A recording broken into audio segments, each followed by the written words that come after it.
Jusqu'à présent, je me suis toujours intéressé à la santé, aux moyens d'y parvenir, et je n'ai pas fait cas des maladies, des médicaments, de la médecine. Ce n'est pas mon métier, je ne suis pas compétent pour ça ni intéressé. Pour moi, c'est la santé d'abord. Et puis il y a un an, je suis devenu papa. C'est la plus belle expérience de toute ma vie, et j'ai été, comme tous les pères, confronté à un moment ou à un autre à la question de la vaccination. Et franchement, j'entends tout et son contraire. Cela va du discours classique sur l'évidence, le caractère absolument incontournable et anodin des vaccins, jusqu'aux témoignages les plus inquiétants, et ce particulièrement dans mon entourage. J'ai des exemples auprès de moi.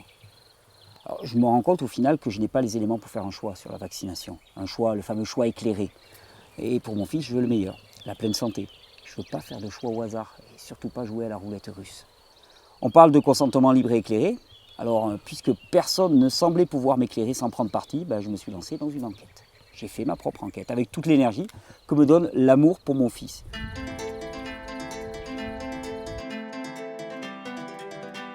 Et je voulais enfin savoir ce qu'il en était de la vérité sur la vaccination. Mon opinion, finalement, n'a aucune importance, et mes choix non plus.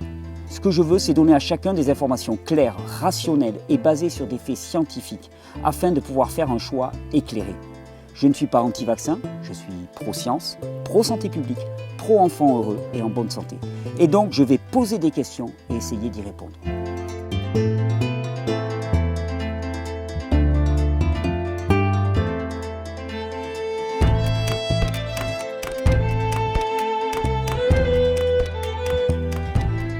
Nous voulons tous que nos enfants soient en bonne santé, n'est-ce pas?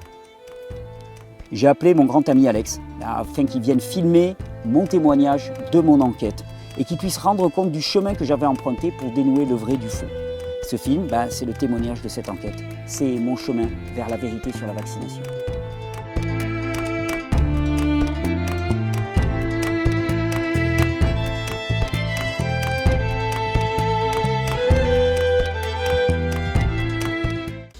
Bonsoir. Salut Thierry, Alex. cher Thierry, bonsoir. On se retrouve? Ouais. Aujourd'hui, on a un gros morceau à traiter. Alors, pour moi, c'était presque la dernière vidéo. Ça ne sera pas la dernière. Il y en reste une derrière dans laquelle on va vraiment traiter de l'immunité naturelle et particulièrement l'immunité des enfants. Ce ne sera pas une vidéo qui sera focalisée sur les vaccins, mais plutôt sur l'immunité naturelle. Donc là, on va dire celle-là, c'est la dernière des vidéos sur les vaccins.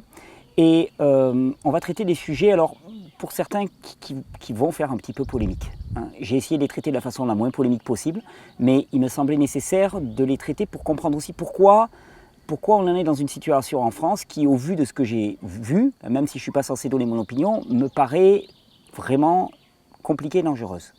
Et je dois dire que j'ai vérifié cet après-midi, tu as parfaitement raison en fait, la politique vaccinale de la France qui était marginale dans les États européens, puisque la plupart des pays étaient sortis de l'obligation vaccinale, eh bien cette politique vaccinale va être étendue à toute l'Europe. À toute l'Europe par une décision européenne.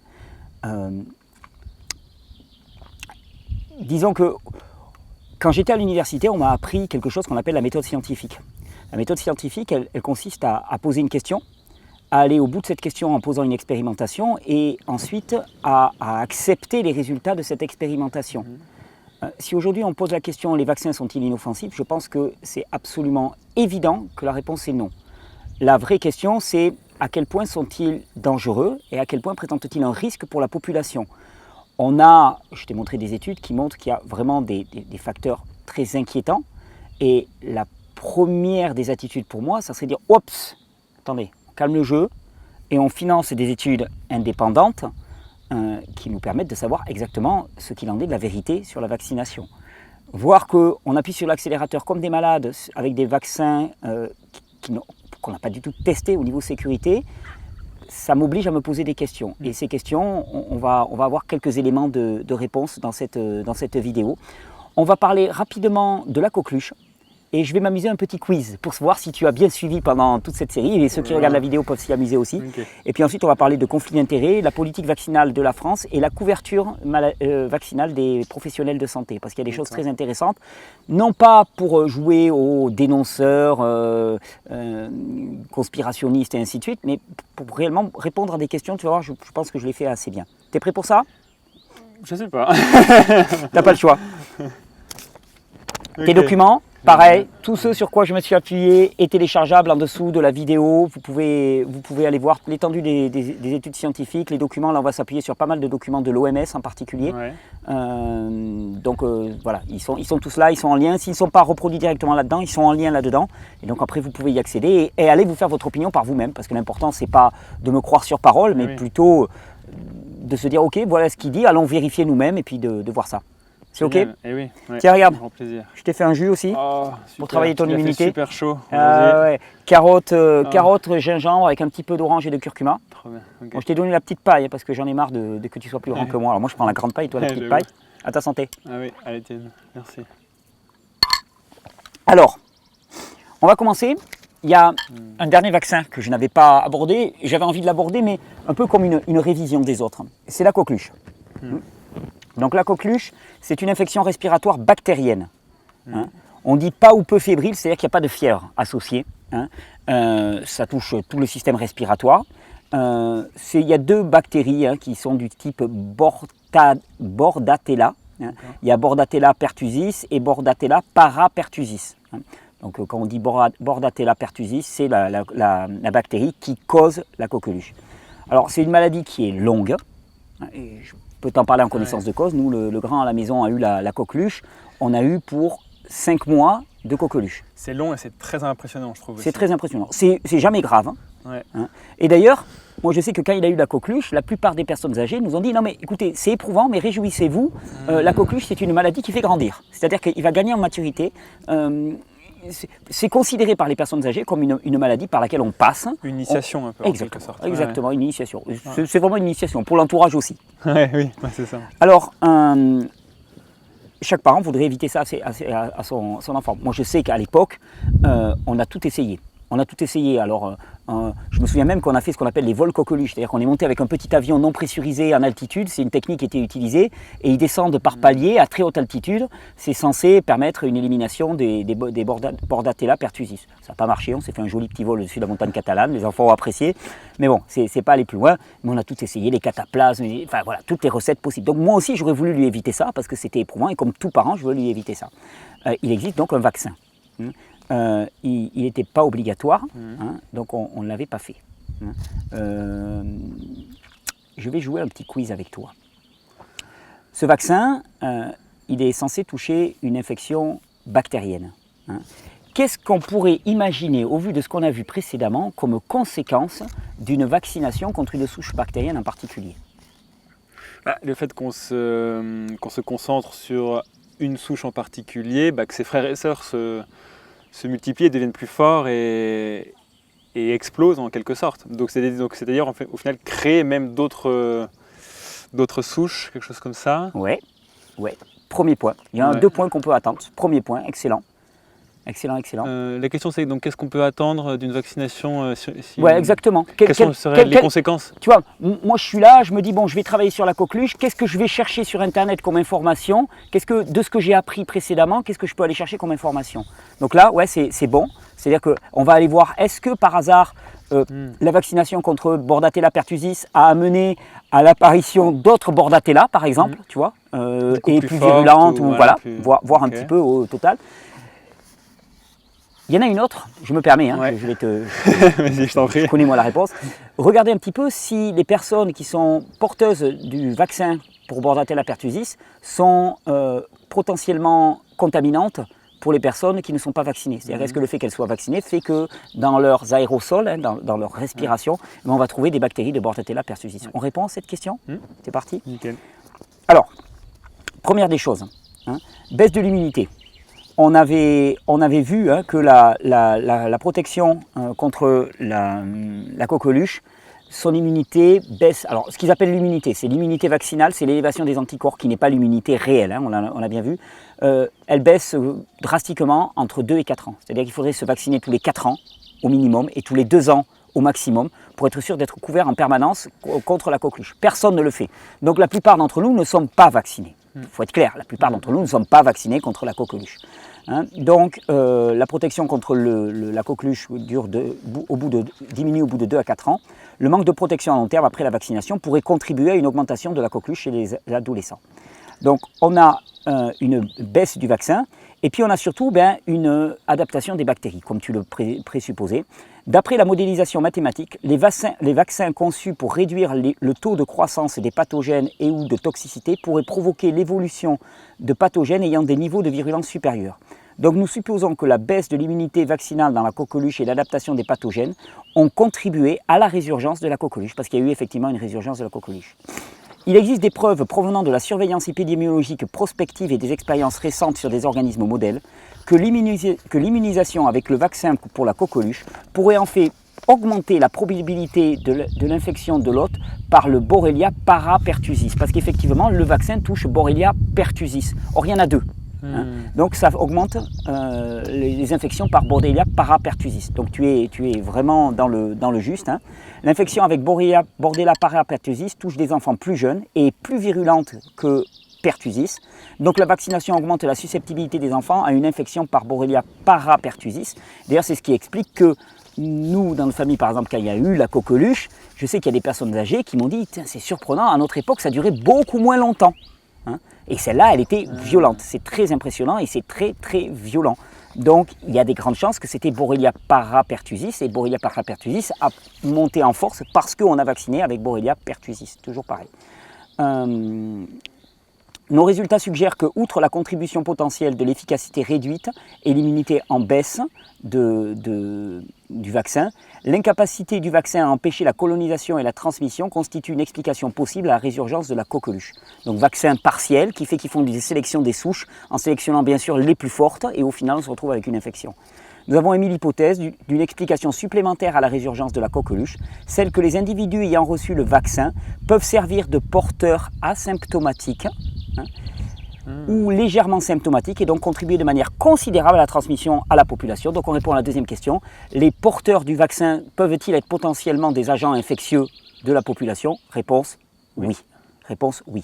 Encore une fois, les vaccinés contribuent fortement à l'infection générale, car une fois vaccinés, ils sont porteurs. Alors ils te disaient symptomatiques ou partiellement symptomatiques, donc avec très peu de symptômes quasiment. Donc on se dit, ils n'ont pas la coqueluche, oui, mais comme ils ont été vaccinés, ils ont les souches bactériennes en eux et dans leur respiration, s'ils crachent, s'ils touchent, quoi que ce soit, ou même à proximité, eh bien, ils vont être porteurs de ces bactéries.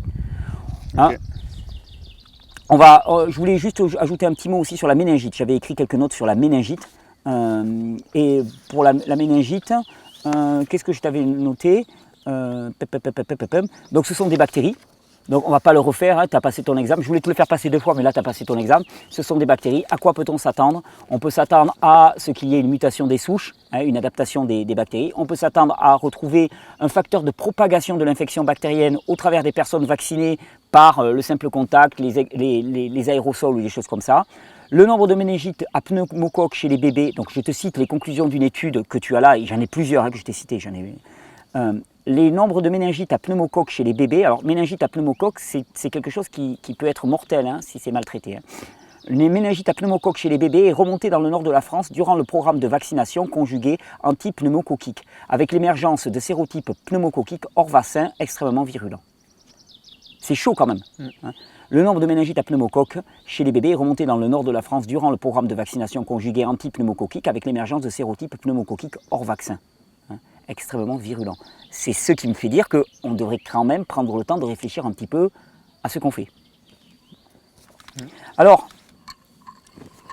maintenant, puisqu'on est dans la dernière vidéo officielle sur la vaccination, j'aimerais bien poser une question.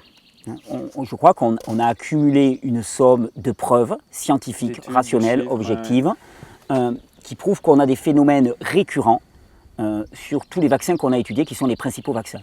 Adaptation des souches avec virulence plus grande, transmission par les personnes qui sont vaccinées, disparition de l'immunité hétérosubtypique, ce qui fait dire que les personnes sont beaucoup plus sensibles à d'autres souches bactériennes, toxicité de l'aluminium, toxicité du mercure, toxicité des adjuvants en général, avec accidents neuro, réactions auto-immunes et ainsi de suite. Donc il y a quand même un ensemble de facteurs qui me semblent relativement indéniables. On a des pays du nord de l'Europe qui étaient sortis de l'obligation vaccinale. Maintenant, malheureusement, ils y re-rentrent. Comment, devant une telle avalanche de preuves, ne lance-t-on pas une vraie campagne de recherche et de réflexion indépendante devant une telle accumulation? Pourquoi est-ce qu'on continue? Pourquoi est-ce qu'au niveau de l'Europe, on appuie plein gaz pour vacciner beaucoup plus les enfants avec des vaccins qui n'ont jamais été testés au niveau de la sécurité, hein, les vaccins hexavalents, pour lesquels il y a des alertes dans tous les sens, ça clignote dans tous les sens pour dire attention, c'est mort prématurée du nourrisson et ainsi de suite. Alors, je vais proposer une réponse que je vais essayer de développer. Le but n'est pas polémique, le but est qu'on ouvre les yeux réellement parce qu'il s'agit de la vie des enfants.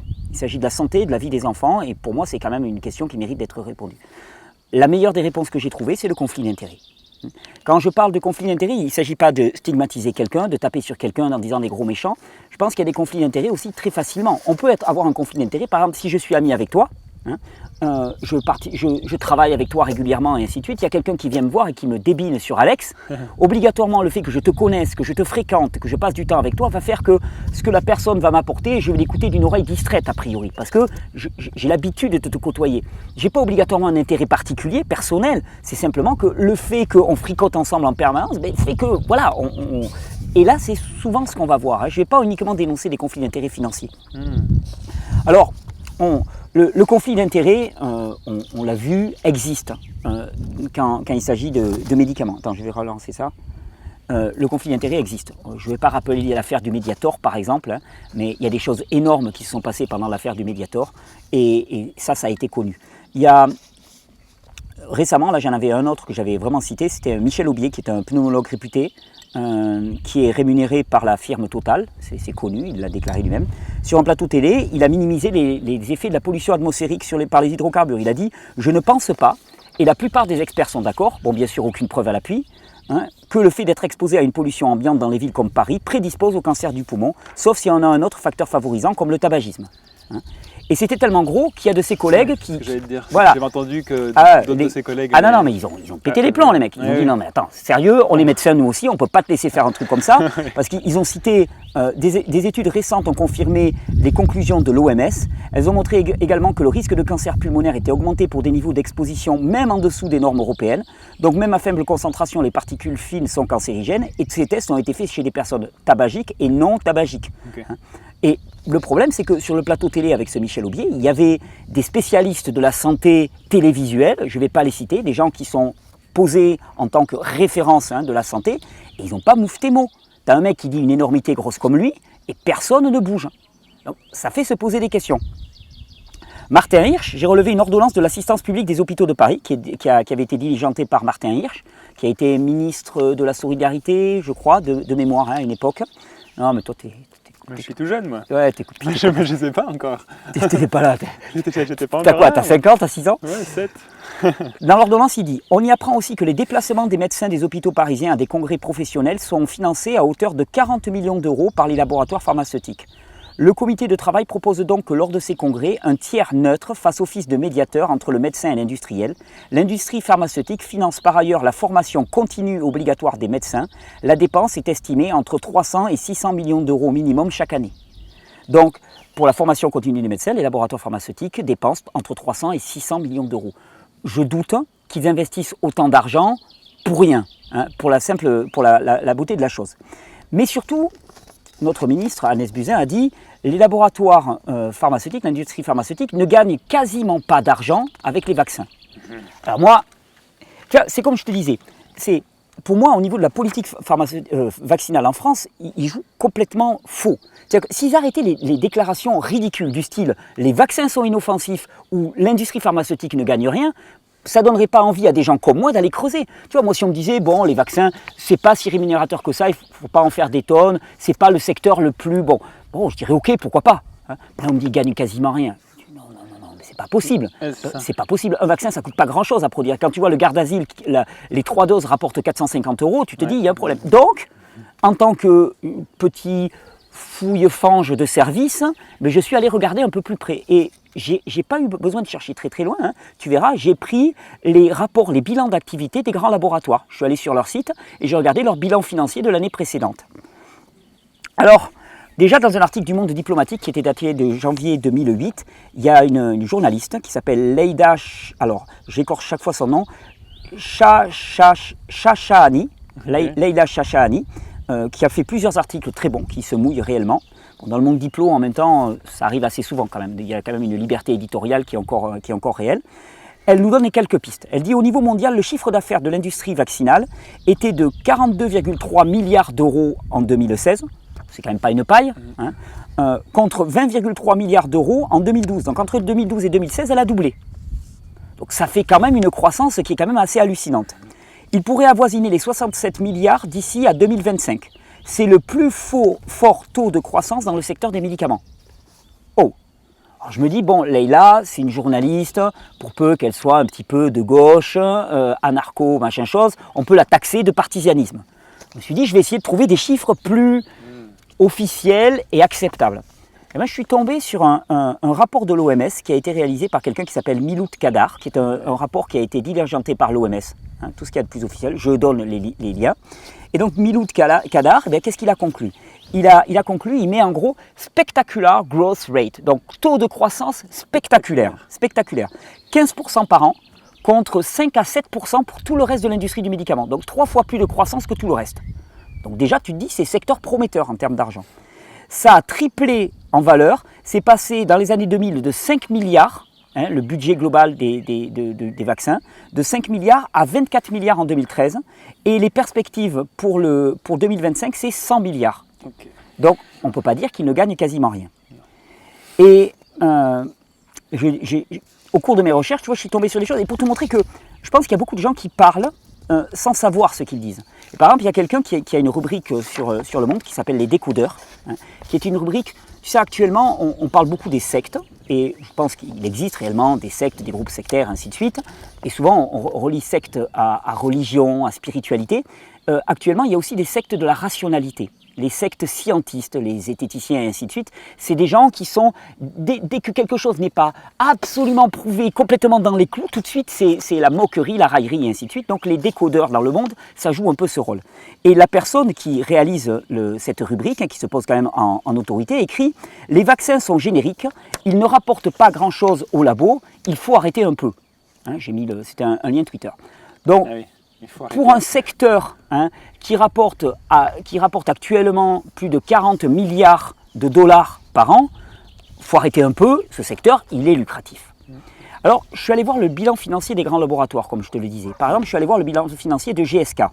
Le secteur du vaccin représente un chiffre d'affaires de 4,6 milliards de livres sterling. On est loin d'avoir une paille là-dedans. Dans le rapport annuel 2016 de Sanofi Pasteur, je te donne le lien aussi, on apprend qu'en 2016, Sanofi a réalisé une marge brute de 62% sur les vaccins. Qu'est-ce que ça veut dire ? Ça veut dire que quand il vend un vaccin à 100, par exemple 100 euros de vaccin, eh bien il a 62 euros de gain dessus.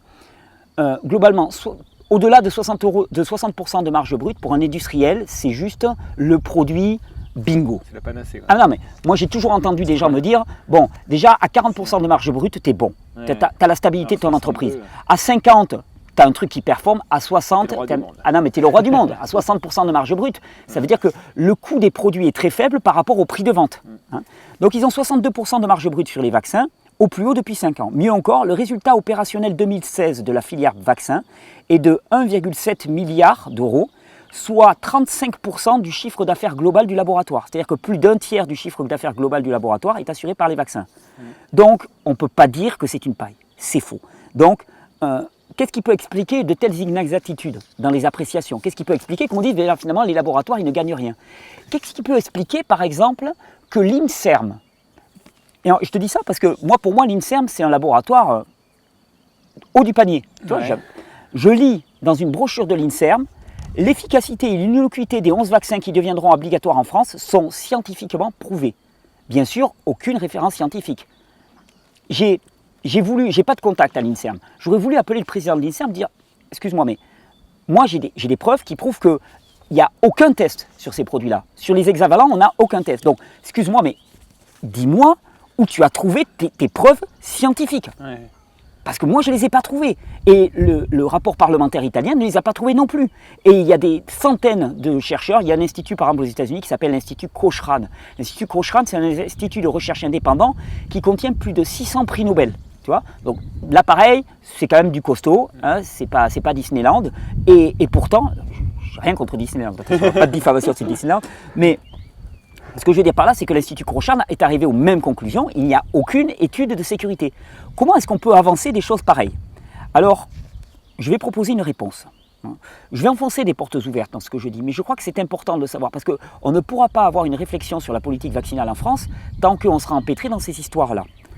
Donc je te disais, qu'est-ce qui peut expliquer de pareilles inexactitudes? Qu'on avance ainsi des choses qui sont fausses, délibérément, avec une certitude, quoi. Puis avec un aplomb, quoi. C'est génial. C'est des joueurs de poker, les mecs. C'est impressionnant. Surtout avec la responsabilité de parler au peuple et du coup de. Oui, puis bon, si tu veux, c'est pas anodin. Quand quelqu'un a un poste de responsabilité, voilà, sa parole vaut plus. Tu vois, je veux dire, si un mec au café du commerce dit ouais, les vaccins, de toute façon, ça marche, c'est inoffensif.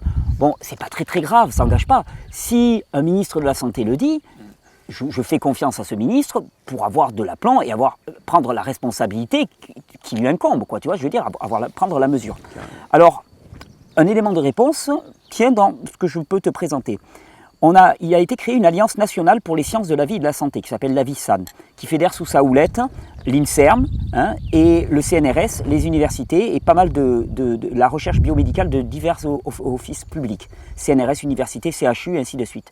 Donc tout cela s'est regroupé sous le nom d'AVISAN, Alliance nationale pour les sciences de la vie et de la santé. L'objectif de cette alliance, faciliter le lien avec les industriels en leur offrant une interface unique et donc favoriser l'innovation en améliorant la valorisation de la recherche biomédicale. Et d'ailleurs, le PDG de l'INSERM et président de l'AVISAN, il déclare « Nous avons signé un partenariat global de 50 millions d'euros avec Sanofi Pasteur, au sein duquel un premier accord de recherche fondamentale a été mis en place avec le Centre d'immunologie de Marseille en décembre dernier pour une durée de 5 ans. » Ce que je veux dire par là, c'est que comme l'INSERM et l'ANSM, donc l'Agence nationale de sécurité du médicament, collaborent aussi, tous ces groupes collaborent régulièrement avec les laboratoires pharmaceutiques qui produisent les vaccins. Je ne suis pas en train de dire qu'il y a des passe-droits, des sous-mains qui sont versés, c'est juste qu'ils travaillent ensemble en permanence, ils baignent dans le vaccin, ils n'ont pas de recul, ils n'ont strictement aucun recul par rapport à ce qu'ils font. Ils travaillent ensemble, c'est leurs collègues, c'est leurs copains. Ils reçoivent des financements, pas personnellement. Je ne dis pas que le PDG de l'INSERM s'est enrichi personnellement. Je veux dire que les structures sont intriquées les unes dans les autres. Comment tu vas avoir de la recherche indépendante dans ces conditions-là? C'est impossible. Et quand tu sais que les organismes publics sont financés en partie par les laboratoires privés, tu te dis, mine de rien, ils n'ont même pas besoin de les acheter. Il n'y a pas besoin de les acheter. C'est juste, c'est ensemble tout le temps. Tout le temps. Et par exemple, quand il y a eu l'enquête sur le Mediator, c'est pas moi qui vais le dire, mais je cite l'inspection générale des affaires sociales, lors de l'enquête sur le Mediator, pareil, tu as les liens, la chaîne du médicament fonctionne aujourd'hui de manière à ce que le doute bénéficie non aux patients et à la santé publique, mais aux firmes pharmaceutiques. Il en va ainsi de l'autorisation de mise sur le marché, qui est conçue comme une sorte de droit qu'aurait l'industrie pharmaceutique à commercialiser ses produits, quel que soit l'état du marché et quel que soit l'intérêt de santé publique des produits en question. La réévaluation du bénéfice-risque est considérée comme une procédure exceptionnelle. La prise en compte du risque nécessite de fortes certitudes scientifiques, l'existence d'un bénéfice étant, elle, facilement reconnue. Qu'est-ce que ça veut dire? Ça veut dire qu'a priori, un médicament qui est mis sur le marché, eh bien, il est valable et c'est aux consommateurs ou aux organismes indépendants de faire la preuve qu'il est nocif. C'est une inversion de la charge de la preuve qui est complètement ridicule. Dans ces conditions, le retrait d'une autorisation de mise sur le marché, d'une AMM, est perçu comme une procédure de dernier recours et comme une sorte de délit pour la commission qui a accordé l'autorisation. Donc c'est extrêmement rare. Nous devons signaler aussi le poids des liens d'intérêt des experts contribuant aux travaux de l'AFSAPS. Il s'agit des liens d'intérêt financiers ou d'autres natures tels qu'ils devraient être signalés à l'agence, ce qui n'est pas à l'heure actuelle systématiquement le cas, selon les déclarations même de l'actuel président de la commission de l'AMM, de l'autorisation de la mise sur le marché des médicaments. Si chacun de nous mène son enquête, comme moi je l'ai fait finalement, alors si chacun de nous mène son enquête, il découvre ça. Si chacun de nous ne mène pas son enquête, eh bien à ce moment-là, il est dirigé par des intérêts qui sont des intérêts a priori qui sont majoritairement gouvernés par les producteurs des vaccins. Donc automatiquement, ils vont aller dans le sens de la production des vaccins. C'est obligatoire. Il n'y a pas qu'en France qu'il y a ce genre de problème. J'ai plusieurs études qui citent par exemple des rapports d'enquête aux États-Unis. L'investigation réalisée par le comité a déterminé que les règles sur les conflits d'intérêts employées par la FDA et le CDC ont été extrêmement faibles, que l'application a été laxiste et que les membres du comité qui ont des liens importants avec les laboratoires pharmaceutiques ont reçu des dérogations afin de participer aux travaux du comité. Pour mémoire, le CDC est en charge de la validation des nouveaux vaccins sur le marché américain. Alors, la plupart des essais cliniques américains sont financés par l'industrie. Les commanditaires ont la possibilité d'influencer la recherche d'une façon qui compromet son objectivité. Ici, nous montrons des connaissances de première main qui prouvent que des compromis se sont produits au niveau du bien-être des participants à la recherche, des initiatives de recherche, de la publication des résultats, de l'interprétation des données de la recherche et de l'avancement scientifique en raison du soutien de l'industrie. Donc à tous les niveaux, c'est complètement intriqué les uns dans les autres. Dans les années 2010-2015, je suis tombé sur quelque chose de très très surprenant. En France, tout laissait penser qu'on allait sortir de l'obligation vaccinale. Ah oui. Ouais. Et j'ai envie de faire un petit historique à ce niveau-là. Oui. Tout indique. Partout, quand tu lis les journaux sur Le Monde et ainsi de suite, on te dit, même le HCSP, le Haut Conseil à la sécurité, à la santé publique par exemple, dit il paraît naturel de sortir de l'obligation qui est contre-productive, qui a un côté extrêmement contraignant et qui fait lever des suspicions par rapport au vaccin. Et ils ont raison. Quand on te force à faire quelque chose, tout de suite, tu vois, il y en a une frange de la population comme moi qui dit « Oula, moi quand on me force, j'aime pas ça. » quoi. Tu vois. Donc tout le monde poussait à ça. Et pourquoi est-ce que d'un seul coup, en 2017, on bascule? J'ai fait ma petite enquête. Ça t'intéresse cette histoire? Grave, absolument. Grave. Elle est très intéressante. Donc le Haut Conseil à la santé publique rendait un avis, je crois que c'est en 2012, parmi les pays industrialisés, seule la France et l'Italie, donc pareil, tu as tous les liens, seule la France et l'Italie ont encore des obligations vaccinales. Tous les autres n'avaient plus d'obligations vaccinales. Donc t'imagines la distance qui a été parcourue en quelques années. Afin d'apprécier l'opportunité de faire évoluer la législation, le Haut Conseil de la santé publique a analysé la situation française. Le Haut Conseil à la santé publique considère notamment que le maintien ou non de l'obligation vaccinale en population générale relève d'un choix sociétal méritant un débat que les autorités doivent organiser. Si ce principe est maintenu, la liste des vaccins obligatoires doit être révisée et faire l'objet d'un avis du HCSP. Donc ça allait plutôt dans le sens de on discute, on se pose et on réduit. Autre question, faut-il mettre un terme à la vaccination obligatoire? À la Société française de pédiatrie, la SFP, on soutient à 100% la proposition du HCSP. La politique actuelle est le fruit de l'histoire et non pas de la gravité des maladies, explique le docteur Robert Cohen, vice-président de l'ESFP. Elle n'est plus tenable aujourd'hui. Le docteur Cohen se dit pour sa part favorable à la fin de l'obligation, à condition qu'elle s'accompagne de politiques de promotion efficaces. Ce qui est au niveau, on va dire, démarche éducative beaucoup plus intéressant. Si tu expliques aux gens quel est l'intérêt de faire le vaccin, que tu apportes des preuves scientifiques valables, a priori, il n'y a aucune raison que... On veut tous prendre soin de nos enfants, donc c'est évident. Vaccin. Donc ça, c'était en 2014. Vaccin face à la défiance publique. Marisol Touraine lance un débat public. Chouette. Le ministre de la Santé, Marisol Touraine, a annoncé ce mardi 12 une grande concertation citoyenne sur la vaccination. Génial. Cette année, qui pourrait déboucher sur une évolution de la politique vaccinale française, notamment sur les vaccins obligatoires. On ne peut plus balayer d'un revers de main les préoccupations des Français, a souligné la ministre lors d'une conférence de presse. Quand elle dit ça, les préoccupations des Français, c'était les Français qui étaient inquiets pour les vaccins et pour les conséquences suite au scandale sur l'hépatite B et ainsi de suite. Elle dit, on ne peut pas les balayer d'un revers de main. Tu vois, moi, en tant que citoyen, ça veut dire, waouh, j'ai été entendu, on va réellement se poser et réfléchir et on va avoir une décision qui va être faite pour le bien collectif. Donc ça, c'est quand? C'est quelle année à peu près 2014, je crois. 2014 ou 2015, je n'ai plus les dates. Alors, où est passé le débat? Du coup, il n'a jamais eu lieu? Il a eu lieu. Ouais. Il a eu lieu, tu vas voir, c'est un peu plus particulier que ça. Début 2016, tout le monde pense qu'on va s'orienter vers une disparition de l'obligation vaccinale. Et puis tout bascule au printemps 2017. Au printemps 2017, d'un seul coup, la ministre de la Santé envisage de rendre 11 vaccins obligatoires. Ça sort de nulle part. Alors que tout pousse à croire qu'on va sortir de l'obligation vaccinale, ça sort de nulle part. Et qu'est-ce qui s'est passé? Alors c'est très intéressant. Il m'a fallu du temps pour comprendre ce qui s'était passé. Si la nouvelle ministre, je donne le lien, si la nouvelle ministre prend position aussi rapidement sur cette question sensible, c'est en raison du calendrier très serré imposé par le Conseil d'État. Le Conseil d'État, en France, a été saisi par une association de promotion des médecines naturelles. La plus haute juridiction administrative avait enjoint en février au gouvernement de prendre des mesures pour rendre disponibles d'ici au 8 août les 3 vaccins obligatoires, introuvables depuis 2008 sans être associés avec d'autres. Qu'est-ce que c'est que cette histoire? Cette histoire, c'est que normalement en France, il n'y avait que 3 vaccins obligatoires. Sauf que depuis 2008, les laboratoires avaient arrêté de les produire de façon individuelle. Et donc, si tu voulais te faire ces 3 vaccins, tu étais obligé d'en prendre 6 ou 7. Et donc, il y a une association pour la médecine naturelle qui est allée devant le Conseil d'État en disant « c'est anormal, vous devez imposer aux fabricants de vaccins de coller à la législation française, de ne pas nous imposer 6 ou 7 vaccins, là où la loi française n'en impose que 3. » Le Conseil d'État a été dans la position où il devait demander aux laboratoires pharmaceutiques de faire ça. Le problème, les 3 vaccins introuvables sans être associés avec d'autres. Une mise sur le marché impossible pour les laboratoires pharmaceutiques dans un délai aussi serré. Il avait fait valoir les laboratoires pharmaceutiques pour que la mise au point d'un nouveau vaccin DTP prenait au moins une dizaine d'années. C'est-à-dire qu'on dit aux laboratoires, il faut que vous nous produisiez des vaccins qui collent avec la loi française. Et les laboratoires disent, on ne peut pas. Alors, que s'est-il passé ? Dès lors, l'alternative de Mme Buzyn était simple, lever l'obligation vaccinale par décret, parce que les laboratoires ne sont pas capables de donner les vaccins qui collent à la législation française. Donc, soit on lève l'obligation vaccinale, soit on rend obligatoire tout un ensemble de vaccins pour que ça colle avec les vaccins disponibles actuellement sur le marché.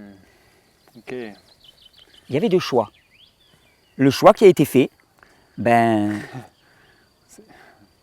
c'est celui qu'on connaît tous aujourd'hui. Exactement. Et c'est la solution préconisée par Marisol Touraine, la prédécesseuse de Mme Buzyn, qui avait annoncé lors de la passation de pouvoir le 17 mai avoir préparé un texte de loi en ce sens. C'était également ce que recommandait en novembre 2016 le comité d'orientation de la concertation citoyenne sur la vaccination. On retrouve cette concertation citoyenne sur la vaccination. Moi, je n'en ai pas entendu parler, personne n'a entendu parler, mais en tout cas, elle a eu lieu visiblement. Et le comité d'orientation de la concertation citoyenne sur la vaccination, présidé par le spécialiste en immunologie pédiatrique, Alain Fischer. Alors, tu me connais, je vais dire, tiens, je vais regarder un peu le pédigré d'Alain Fischer. Alors, pour quelqu'un qui préside un comité d'orientation de la concertation citoyenne, il y a un petit problème quand même pour moi, quand on parle de conflit d'intérêts. Alain Fischer, en 2013, donc 3 ans avant, avait reçu 100 000 € de Sanofi Pasteur. 100 000 €, c'est pas une paille. Il avait été distingué comme un chercheur émérite par le laboratoire Sanofi Pasteur. Je n'ai pas cherché plus loin, il y avait peut-être d'autres.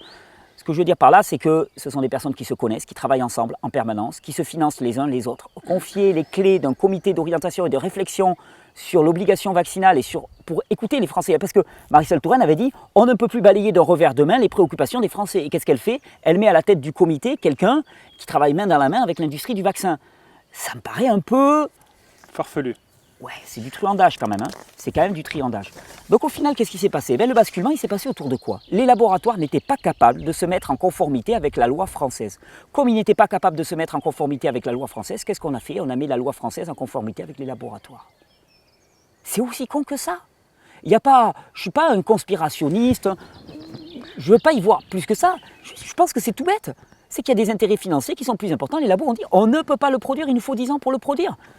Et qu'ils ont mis bien la pression, ils ont des moyens financiers colossaux, et on a fait des choix. Mais le problème, c'est que ce choix, il va dans le sens de la santé des laboratoires, mais pas dans le sens de la santé des enfants, parce que partout, il y a des indicateurs qui nous disent les mecs, freinez et prenez un temps de réflexion.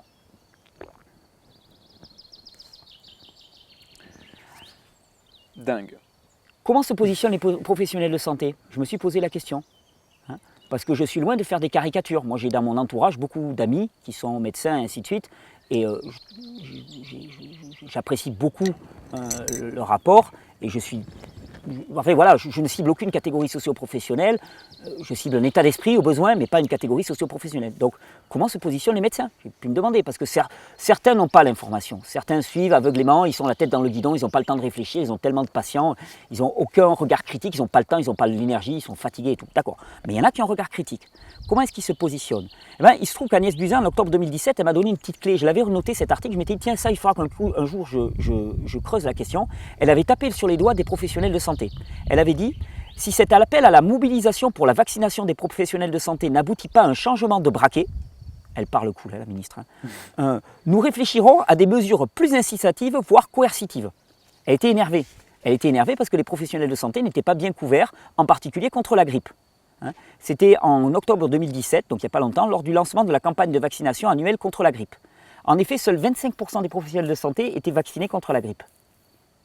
Les mecs, ils ne sont pas fous, ils ne veulent pas se faire vacciner tous les ans. Enfin, ils savent très bien ce que ça va donner. 25% seulement des professionnels de santé. La vaccination antigrippale des professionnels de santé, je te cite une étude. La couverture vaccinale antigrippale au sein des 2 établissements de soins pour la saison 2006-2007 est de 27%. Elle est un peu plus élevée au CHU de Besançon qu'au CHU de Dole, respectivement 28 et 24%, mais cette différence n'est pas significative. Alors, ce qui ne paraît pas si évident, c'est de faire adhérer les professionnels de santé. Alors je suis allé voir un petit peu ailleurs. Je me suis dit, tiens, mais puisque les professionnels de santé n'ont pas tendance à être vaccinés, voyons un petit peu qui est-ce qui vaccine le plus dans une population donnée. Voyons quelle frange socio-économique, tu vois, vaccine le plus. Est-ce qu'il y a un truc à creuser de ce côté-là, tu vois, un soir où je m'ennuyais seul devant mon écran, tu vois, l'esprit un peu là, je me dis, tiens, allons voir ça, tu vois. Un petit blues avec, quoi. Pratique vaccinale des médecins pour eux et leurs enfants. C'est une étude très intéressante aux États-Unis. Lorsqu'il leur a été demandé de vacciner un futur enfant, une proportion importante des personnes interrogées s'éloignait des recommandations du CDC parmi les médecins, dont davantage de spécialistes que de pédiatres généralistes, 21% au lieu de 9%. Donc il y a plus de 21% des pédiatres qui ne vaccinent pas leurs enfants du tout aux États-Unis. C'est chaud quand même. C'est un cinquième qui ne vaccine pas du tout. Il y en a d'autres qui ne suivent pas la recommandation vaccinale, il y en a un cinquième qui ne vaccine pas du tout.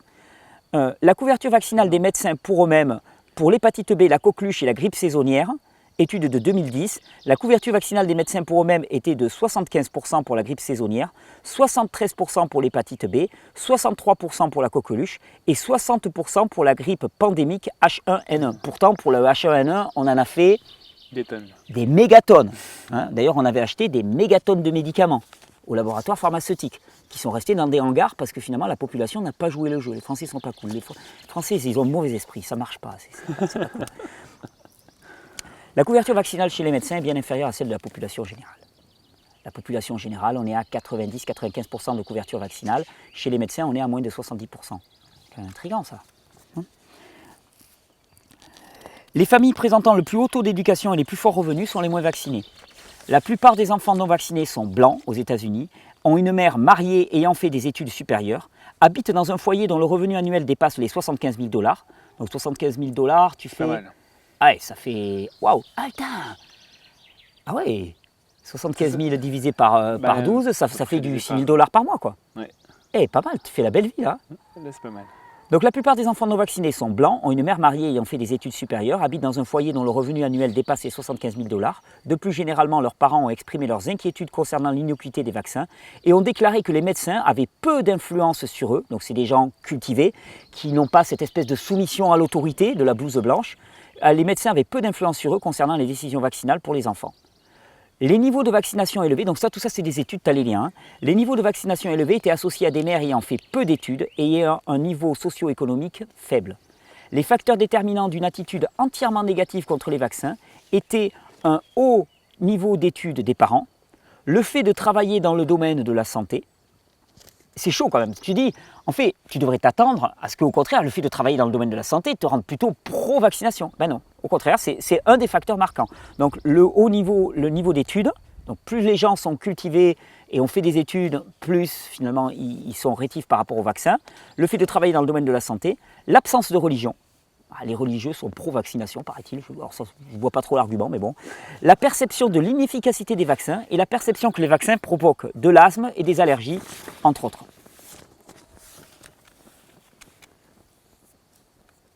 C'est embêtant tout ça. C'est questionnant, ouais. C'est questionnant, hein. Ouais. On va faire un petit point. Ouais, génial. Un petit condensé, un petit peu de tout ce à quoi nous sommes arrivés dans ces vidéos. Okay. Je te dis, dans ces vidéos, mon but n'est pas de donner mon opinion. Mon but est d'être lanceur d'alerte. Je sais maintenant que le choix d'étendre la politique vaccinale à 11 vaccins en France n'a pas été motivé par l'intérêt médical, n'a pas été motivé par l'intérêt de la santé des enfants, n'est pas basé sur des études scientifiques, mais au contraire a été pris à la va-vite, avec des produits pour lesquels on n'a aucun test de sécurité, uniquement pour satisfaire aux besoins économiques des fabricants. Je sais qu'il y a énormément de questions qui se posent sur beaucoup de vaccins, et en particulier les nouveaux vaccins hexavalents. Ça aussi, c'est une chose qu'on peut dire très souvent, qu'on peut dire très facilement.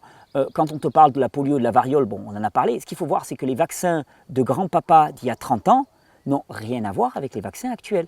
C'était des vaccins monovalents. on en donnait une dose, souvent on vaccinait beaucoup plus tard en âge. Enfin, je veux dire, il y avait tellement de paramètres. Quand on parle de vacciner, vacciner avec un vaccin hexavalent un enfant de 2 mois et vacciner avec un vaccin monovalent un enfant de 3 ans qui a été allaité, je veux dire, on en parlera dans le prochain épisode, ça n'a rien à voir. C'est pour ça que dire je suis pour ou contre la vaccination, pour moi ça n'a pas de sens. Je suis pour ou contre la vaccination à 2 mois d'enfants avec des vaccins hexavalents. Là, j'ai beau ne pas dire mon opinion, tu l'auras clairement compris, pour moi c'est hyper dangereux. Hyper dangereux. Je crois qu'ils sont contre aussi. Oui, les chiens ils sont contre. Ouais, c'est le soir. C'est le soir les chiens, ils s'énervent. Donc j'ai fait une petite liste. Nous sommes quand même face à des faits troublants indéniables. Nous avons un système de mesure des accidents vaccinaux qui est complètement lacunaire, qui ne marche pas. Même le VAERS aux États-Unis, qui est pourtant un système extrêmement abouti, il n'y a pas d'équivalent du VAERS en France, il relève 1 à 10% des accidents vaccinaux. On a vu aussi que les placebos étaient des faux placebos et que la majorité des études de sécurité étaient réalisées par les fabricants eux-mêmes. Donc ce n'est pas très très sérieux. Aux États-Unis, où le fonds d'indemnisation des victimes a été créé, les sommes versées, 3,8 milliards de dollars, nous donnent un petit aperçu quand même du nombre de cas potentiels. On avait dit entre 150 000 et 450 000 cas de victimes, en sachant que c'est les victimes graves des accidents vaccinaux. Les vaccins hexavalents rendus obligatoires depuis le 1er janvier 2018 n'ont jamais été testés, jamais évalués. Et tous les travaux sur les doses croisées et ainsi de suite qu'a pu faire par exemple Gilles-Éric Serralini ou choses comme ça, nous disent attention, danger, danger, danger maximum. La composition de la plupart des vaccins actuellement est source vraiment d'inquiétude. Aluminium, détergents en tout genre, ADN humain, on a vu que c'était cause de maladies auto-immunes, protéines qui vont avoir des réactions auto-immunes et ainsi de suite, défoliants, souches virales et bactériennes non prévues, on ne maîtrise pas vraiment les milieux de culture. De nombreuses études tendent à prouver que les vaccins ont une nette tendance à amener à la prolifération de souches virales et bactériennes autres, plus virulentes et au final plus dangereuses. C'est ce qu'on appelle le shift. L'immunité vaccinale décline quand tu n'es pas vacciné pendant 5 à 10 ans. Ton immunité vaccinale, ce qu'on appelle l'immunité vaccinale, ce qui est fallacieux, on l'avait bien vu, mais c'est l'élévation des anticorps, décline. La plupart de la population française n'est pas vaccinée. La plupart n'est plus vaccinée. Ça s'est disparu depuis longtemps. Un individu vacciné est source de contagion pour l'autre. On l'a vu de nombreuses fois. Les études faisant état d'une augmentation rapide des cas de troubles neuro-psy-nerveux suite à des séries de vaccinations se multiplient. Il y a des alertes, il y a des voyants rouges qui s'allument un petit peu. Le conflit d'intérêts règne en ce qui concerne la recherche et la prise de décision concernant la question vaccinale. Les nouveaux vaccins comme le Gardasil sont extrêmement rémunérateurs pour leurs fabricants. 450 €, ça commence à être costaud. Donc là, on peut se dire quand même que les intérêts financiers ils pèsent lourd. L'immunité vaccinale n'a rien à voir avec l'immunité naturelle. En empêchant les personnes vaccinées de faire des maladies infantiles anodines, elle leur empêche de développer ce qu'on appelle une immunité hétérosubtypique, qui est une immunité à large spectre. Si on considère en plus que la vaccination réalise une véritable musculation, en faisant une sélection des souches bactériennes les plus virulentes et les plus costaudes, d'un côté, on a des individus qui ont une immunité de plus en plus restreinte et de plus en plus faible, quelque part une immunité ultra spécialisée, donc une immunité faible, donc des individus qui partent de ce côté-ci, et un environnement qui contient des souches virales qui sont là. Tu vois la distance? Ça va péter, ça pète et ça va péter. On a une immunodéficience généralisée liée certainement à l'abus des pratiques vaccinales. Et puis, une étude objective des statistiques officielles en termes de maladies, des anciennes maladies, des grandes pandémies de ce siècle sur lesquelles on se base toujours pour justifier la vaccination, montre que la plupart des vaccins ne sont pas pour grand-chose dans le recul des grandes maladies. Et moi, du coup, ce qui me questionne en général dans ce monde-là, c'est que jamais on questionne ni on recherche même les capacités même du corps en fait à se défendre. Ouais. Et voilà, rien que de parler de ça en fait, de la base de qui on est, avant de vouloir faire autre chose et de chercher d'autres solutions. Ça va être le sujet du 7e truc. Génial. Et ça c'est intéressant parce que là tu parles de terrain. Et effectivement, je ne suis pas contre la vaccination. Je ne suis pas contre, je ne suis pas pour la vaccination. Je m'en fous en fait. Moi je suis pour toutes les approches qui permettent aux gens d'être en bonne santé, de s'épanouir et d'être heureux dans la vie. Si on me prouve que la vaccination y contribue, il n'y a aucun problème pour moi avec la vaccination. Et d'ailleurs, on pourrait parler de vaccination homéopathique, par exemple. Enfin, l'exposition à un agent qui est un agent stressant, dans l'absolu, c'est quelque chose de positif. On grandit, tu sais, tu as tu as Nietzsche, je ne suis pas du tout nietzschéen, mais qui disait tout ce qui ne te tue pas te rend plus fort. C'est ce qu'on appelle la loi de l'hormèse. La loi de l'hormèse, c'est l'exposition à un élément stressant qui ne dépasse pas ta capacité adaptative, eh bien, elle te rend plus fort. Donc on pourrait dire l'exposition à des souches virales te rend plus fort. Sauf qu'il y a une chose qu'on a oubliée, c'est que ça, c'est totalement individualisé. C'est-à-dire que qu'est-ce qui ne dépasse pas ta capacité adaptative à toi? C'est ma propre dose au final. C'est ta propre et de dose. Ne pas normaliser ou normer une... Ouais, ça c'est clair. Exactement. Je ne suis pas contre les vaccins. Il y a une différence fondamentale entre un vaccin monovalent donné à un enfant en pleine santé à 3 ans et un vaccin hexavalent donné à 2 mois à un bébé qui est déjà faible et en immunodépression. Donc, on donne de manière inconsidérée sans tenir compte du terrain. C'est de la folie. Il ne peut pas y avoir de politique vaccinale qui ne soit pas une politique individualisée. C'est de la folie. Et moi, ce que je dis, c'est arrêtons d'appuyer sur l'accélérateur et de faire des politiques vaccinales générales et commençons à étudier les circonstances qui peuvent faire que d'un individu à un autre, pour certains ça va passer, pour d'autres ça ne va pas passer.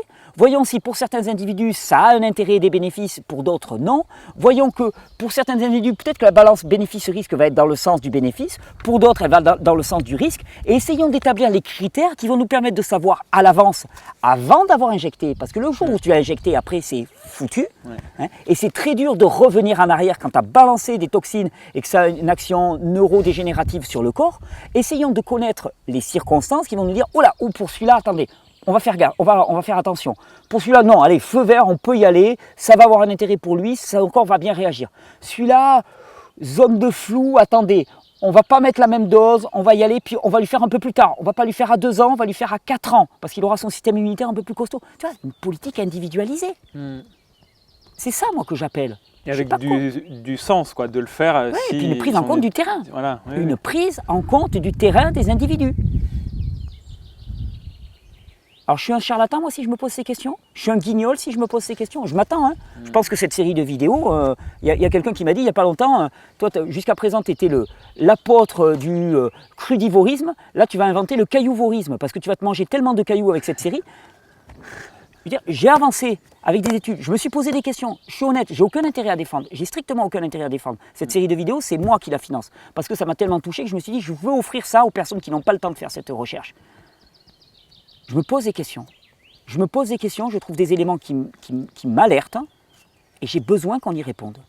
Et cette série de vidéos, elle est là pour dire, punaise, est-ce que vous avez le courage, est-ce que vous avez l'aplomb scientifique de répondre à ces questions, d'arrêter de nous noyer sous des dogmes ou des déclarations qui ne reposent sur rien, et d'avoir au moins l'authenticité, la rigueur de répondre vraiment à ces questions. D'avoir un vrai débat public sur ces questions, avec des chercheurs indépendants, non financés, qui ont toujours été indépendants, qui peuvent vraiment nous dire, parce qu'il s'agit de la santé de nos enfants au final, quoi.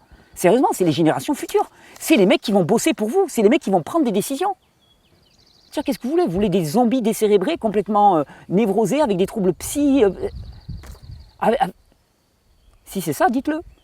Qu'on le sache au moins. Oui, que ce soit clair. Non, mais que chacun puisse prendre son parti. À ce moment-là, moi, je rentre dans la résistance. Tu vois, je suis pas du tout contre l'État, je suis contre personne. Je veux dire, on a un État français, moi, je veux avancer avec. Mais je veux qu'il fasse des choix qui ne soient pas des choix complètement délirants, qui ne reposent sur rien. C'est ça tout le propos de ces vidéos. C'est ce que j'ai vraiment dans le cœur. Et je suis papa, et je sais ce que ça représente la vie d'un enfant. Et je sais ce que la vie d'un enfant qui bascule, ça peut représenter dans la vie de toute une famille. C'est ça que j'ai envie d'éviter. On va faire une pause. On va s'arrêter là. C'était la minute dramatique. Non, mais cet épisode-là, je l'avais dans le cœur. Il est important pour moi. Je suis content de l'avoir sorti. Parce que c'est pas facile. Je voulais accuser personne. Je ne suis pas là pour crier au scandale et tout, corruption et tout ce que tu veux. Je suis juste là pour dire à toutes les personnes qui ont peut-être fait des choix erronés, punaise, réveillez-vous, quoi. Sérieusement, arrêtez de déconner. Arrêtez de déconner avec la santé de nos enfants, c'est pas possible, vous n'avez pas le droit de faire ça. Et vous avez une conscience, et cette conscience, elle vous appelle. Et elle vous dit, vous le savez, au fond de vous, chacun a la vérité au fond de lui, ça je le sais, j'en suis persuadé, n'importe qui. Et n'importe qui peut se voir retourner du jour au lendemain comme une crêpe en une seconde. Il peut changer son état d'esprit et commencer à faire quelque chose qui va dans le sens de l'intérêt commun et de la santé publique. Et il est temps d'avoir vraiment un office de santé publique qui aille dans le sens de la santé publique. Et c'est surtout aussi, pour moi, une action pour nous les citoyens de remettre en cause des choses qui sont vitales et très importantes pour nos vies et de moins les prendre la bouche ouverte sans remettre en cause. Vous ne pouvez pas faire l'économie d'avoir un minimum de savoir sur ce qui constitue nos besoins vitaux. Ouais. Le reste, les besoins accessoires, savoir comment fonctionne un iPad ou des choses comme ça, on s'en fout. Parce que si tu n'as pas d'iPad, Tu vis quand même. tu vis quand même. Mais avoir un minimum de connaissances sur ta nourriture, ton eau, ton habitat, les vaccins, les médicaments, les trucs, parce qu'il va t'être demandé tout au cours de ta vie de faire des choix. Ouais. Si tu n'as pas un minimum de connaissances qui te permet de dire « Oh là, celui-là, là, il m'embrouille total ». Non, celui-là, par contre, il n'est pas en train de m'embrouiller, tu vois. Tu vas te faire avoir, tu vas te faire balader. Et tes enfants crèveront. Ou en tout cas seront mal. Et ça, c'est pas juste. Moi, j'aimerais bien qu'on termine avec un dernier épisode qui sera un petit peu différent. On va parler de l'immunité naturelle des enfants. Parce que là, on a parlé juste des vaccins, comme si l'immunité s'était ramenée au vaccin. Tu sais, ça, c'est le rêve de l'homme prométhéen, tu vois, qui ne regarde plus jamais à l'intérieur, qui ne sait même plus le trésor qu'il a en lui. Or, moi, parler du trésor que chaque humain a en lui, de ses capacités incroyables du vivant, hein, du corps humain, hein, c'est mon job à plein temps. C'est ce que je fais depuis des années. Là, quelque part, j'ai fait un saut à côté avec cette... J'ai jamais rien dénoncé, entre guillemets. J'ai jamais fait de recherche critique sur un produit. C'était pas mon job. Là, c'est la première fois parce que ce sujet m'a pris tant à cœur. Moi, mon job, c'est de dire aux gens, mais vous avez un système vivant qui est juste fabuleux. Exploitez-le, utilisez-le. On va faire la dernière vidéo là-dessus. Qu'est-ce que c'est que l'immunité naturelle des enfants? Comment est-ce qu'on la promeut? Et puis l'immunité naturelle, généralement. Comment est-ce qu'on la soutient? Comment est-ce qu'on la nourrit? Comment est-ce qu'on l'encourage? La question que je me pose, c'est par exemple, imaginons que dans ma folie, je décide de ne pas vacciner mon enfant. Est-ce qu'il est en danger? Est-ce qu'il y a des moyens de le renforcer? Est-ce qu'il va être à la merci de toutes ces choses virales? Qu'est-ce qui va se passer réellement? Est-ce que l'immunité n'est que vaccinale? Ça, c'est autant de questions, j'aimerais bien qu'on y réponde. Ça te va? Génial, ouais, avec grand plaisir. Super, on se retrouve demain? Ouais, demain. Bonne nuit, Alex. Matin. Bonne nuit à toi. À bientôt. On se retrouve dans quelques jours pour la fin.